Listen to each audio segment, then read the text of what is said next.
Hi, my name is Susan Aglukark. I'm an Inuit singer-songwriter, originally from Arviat in the Nunavut territory. I moved to Ontario in the early 1990s, about 1991, and to Toronto in 1994. I moved here as a singer-songwriter, and shortly after moving here to Ontario and this part of Ontario, we had our son Cameron. My husband is from here in Oakville, and when Cameron was roughly about 3 or 4 years old, we made the decision to move to Oakville from Toronto, mostly because I grew up in small-town Nunavut.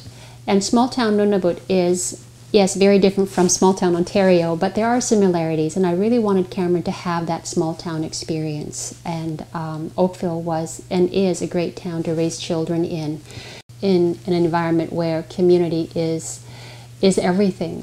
Arviat, where I grew up, as in all small communities and small towns, everybody knows everybody. There's a certain sense of safety and belonging that you feel immediately. And I wanted that for Cameron. And that was a lot of the reason why we moved here to Oakville in 2000. Part of the reason why we moved here to Oakville is because at that time, roughly about 2000, when we moved to Oakville, both my in-laws were ailing, aged and ailing, and my mother-in-law was very sick, and we decided, with Cameron being an only grandchild and us spending most of our weekends here in Oakville anyway, that we would move to Oakville so they could have some more quality time. Shortly after moving to Oakville, my mother-in-law ended up in the hospital, and the experience for Cameron was a really good one because she spent a lot of her time in the hospital, but it didn't feel like it was a hospital experience for him. He loved going to the hospital. He loved visiting the nurses. He loved spending time with his grandmother there, and it never felt like a place where there were ailing people.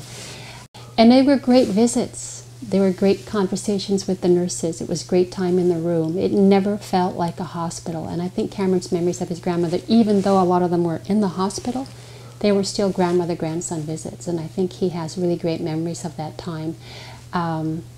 Sometime after, so several years after, my father-in-law ended up in the hospital again here in Oakville. And same thing. It was a great experience. We were all a little bit older. Cameron was a little bit older, but we still had some great times. Such as they can be in a hospital environment, but they were still great times in the hospital. And I think that is all community. That is all largely why we chose to raise our son in a small town, because you want that community feeling. You want to know that when you go out there, it's your town, and that's what Oakville feels like.